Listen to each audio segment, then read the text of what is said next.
Bienvenidos a un nuevo capítulo de Focus, Expertos en Retina by Bayer.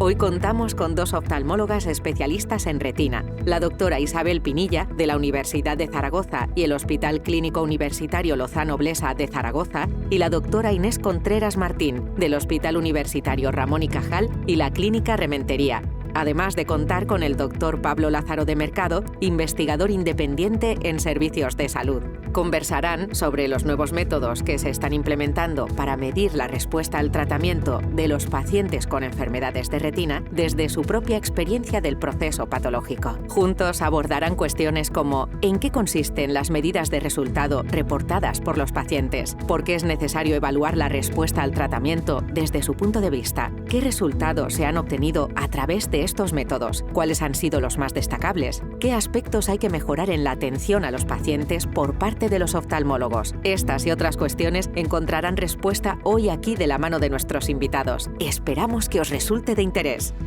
Buenas tardes, es un placer estar aquí con vosotros. Yo creo que hacía mucho tiempo que no nos veíamos en persona, desde antes de la pandemia, en aquel hotel que nos reunimos para empezar a desarrollar el proyecto, para buscar medidas alternativas a la agudeza visual como resultado en las enfermedades de la retina. ¿Os acordáis? Sí, nos acordamos. Además, con Pablo tenemos muy pocas oportunidades para vernos, así que es un gusto estar aquí otra vez todos juntos. Sí, efectivamente, en la pandemia aprendimos a reunirnos a distancia, pero afortunadamente ahora podemos compartir en persona cosas tan interesantes del proyecto que hicimos.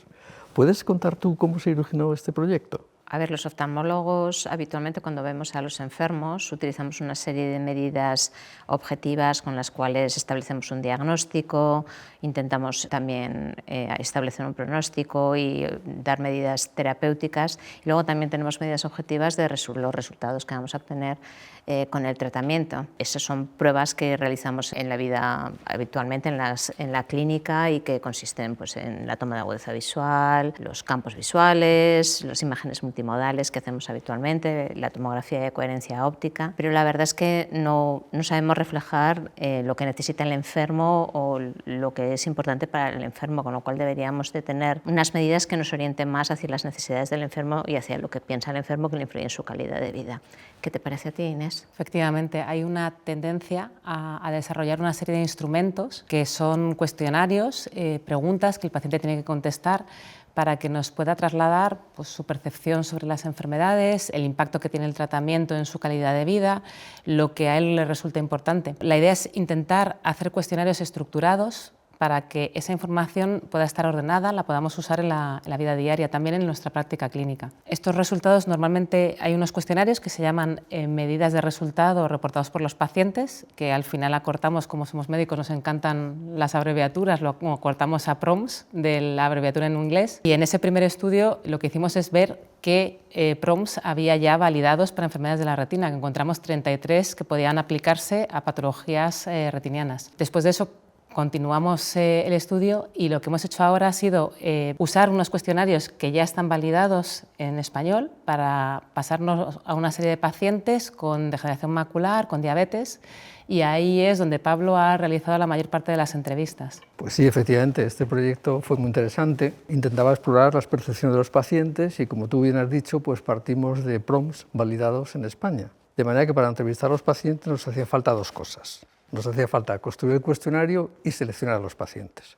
Para construir el cuestionario partimos de los PROMS y elegimos 29 ítems, de los cuales, 19 ítems que tenían que ver con aspectos de cómo el paciente vivencia su enfermedad y 9 ítems relacionados con el tratamiento. Y también había que seleccionar a los pacientes. Entonces nos pusimos de acuerdo con la Asociación Macular Retina y le pedimos que seleccionase pacientes con unas determinadas características, pacientes con DMAE o pacientes con retinopatía diabética. Y los pacientes, claro, tenía que haber hombres y mujeres de distintas edades, de distintas localizaciones geográficas, y al final la Asociación Macular Retina nos mandó el contacto de 9 pacientes con DMAE y 9 pacientes con retinopatía diabética. Entonces les entrevistamos, como también estábamos en la época casi pospandemia, les entrevistamos con videoconferencia. Y entonces para cada ítem le decíamos al paciente que nos dijese cuán relevante era para él ese ítem. y también le decíamos que hiciese los comentarios libres que quisiese a propósito del ítem que le acabábamos de comentar, ¿no? Entonces fue muy interesante, me he traído aquí el papel para leer textualmente lo que dijeron los pacientes y consideran, por ejemplo, muy relevante, lo más relevante, tanto los pacientes con DMAE como retinopatía diabética, reconocer a personas cuando están cerca. También dieron como muy relevante poder leer el texto en letra de tamaño normal en un periódico o un libro. Y lo tercero que dieron como relevante fue poder tener control sobre las cosas que hago en mi vida y que me lo permita mi problema de visión, ¿no? Y generalmente los pacientes con DMAE y retinopatía diabética ordenaron las prioridades de forma las preferencias de una forma muy parecida, salvo algunos matices. Por ejemplo, los pacientes con DMAE daban mucha más relevancia a poder ver la televisión que los pacientes con retinopatía diabética.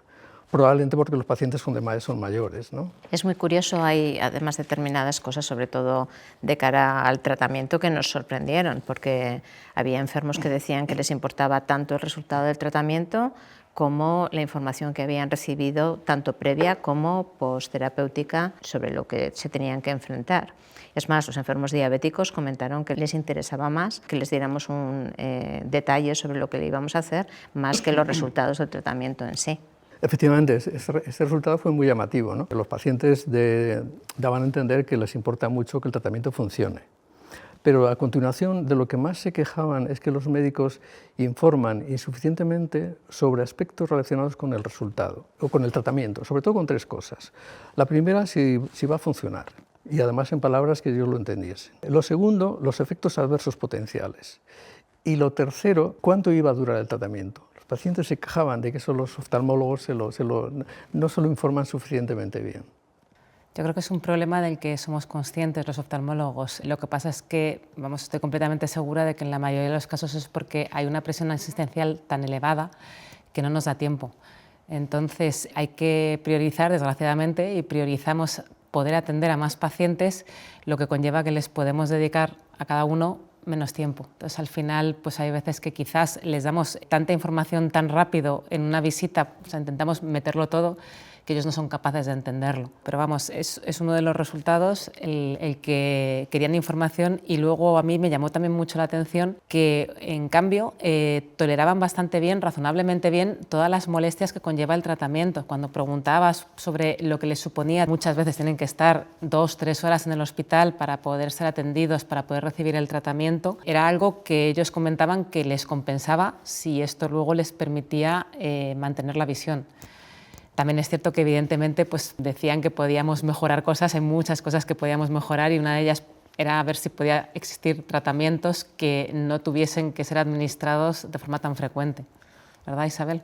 Sí, la verdad es que hubo resultados curiosos y sorprendentes en muchas de las cosas que plantearon.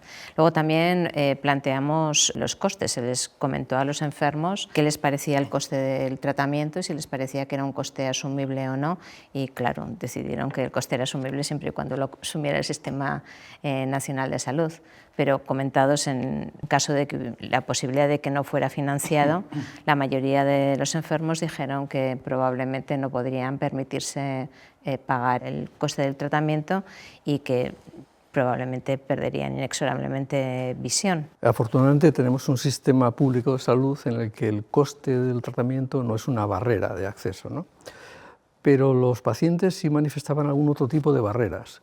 Por ejemplo, los tiempos de espera. Especialmente hacen mención en ello los pacientes diabéticos, porque comentaban incluso que el paciente que le estaba controlando de la diabetes tardaba mucho tiempo en derivarle al oftalmólogo. Incluso en ocasiones, aunque el paciente le estaba diciendo a su médico que le controlaba la diabetes que estaba perdiendo visión.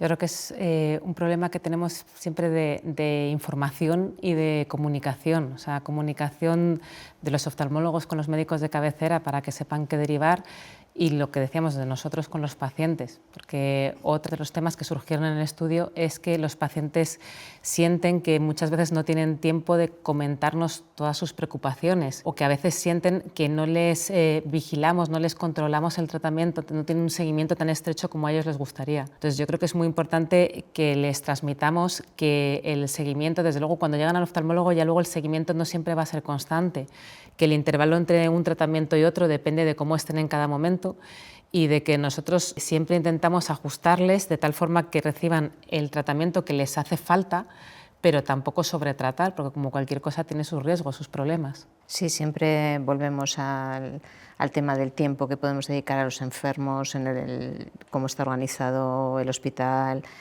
la presión asistencial que tenemos, que nuestro tiempo es limitado, que les podemos dedicar poco tiempo de cara a lo que les tenemos que explicar, y pues es una cosa que tiene bastante difícil solución. Lo que pasa es que, afortunadamente, los pacientes discriminan muy bien aquellos aspectos que tienen que ver que están relacionados con el médico y los pacientes que están relacionados con el sistema asistencial. Y lo tienen muy claro. E incluso mencionan cosas que son muy sencillas de resolver. Por ejemplo, ponían como ejemplo que los botones de los ascensores no están en braille. Y entonces, ¿qué ocurre? Que se da la paradoja de, como comentaban los pacientes, que van a un servicio de oftalmología en un hospital que está en la planta que sea y, sin embargo, no pueden saber a qué botón tienen que dar porque no está en braille. Yo creo que es parte de lo que ellos sienten, que quizás no les comprendemos todo lo que deberíamos. Tendríamos que intentar transmitirles pues, que nos preocupamos y vamos intentando cambiar las cosas poco a poco pues, desde donde podemos, pero que la idea es que ellos van a tener un médico que se responsabiliza de su tratamiento, que les vamos a intentar escuchar cuáles son sus problemas cotidianos, vamos a intentar ayudarles y que se sientan siempre pues acompañados, que van a tener alguien que les apoye. Otra de las cosas que dicen es que, por ejemplo, en la cuestión de los tratamientos intravítreos es muy importante la empatía, o sea, que se sientan comprendidos, que la persona que les está tratando, que les está ayudando a las inyecciones, pues sabe un poco cuál es su problema y que les ayuda. Pues sí, efectivamente hay muchos comentarios de los pacientes y afortunadamente predominan los comentarios positivos, tanto de los médicos como del sistema de salud. Pero yo creo que los comentarios negativos son muy interesantes porque dan pistas de cómo podríamos mejorar la calidad asistencial y cómo podríamos acercarnos a eso que ahora se llama la atención centrada en el paciente, ¿no? También, por último, nos gustaría resaltar la gran cantidad de enfermos que hemos visto con variadas patologías, la importancia que han dado todos los enfermos a las existencias de estas asociaciones que les ayudan, tanto la ONCE como asociaciones regionales, como la Asociación Macular Retina, que nos ayudó en este trabajo proporcionando enfermos. Y para cualquiera que quiera conocer más detalles sobre el trabajo, de la percepción de la calidad de vida de los enfermos de cara a los tratamientos que estamos proporcionando, está disponible en uno de los últimos números de los archivos de la Sociedad Española de Oftalmología.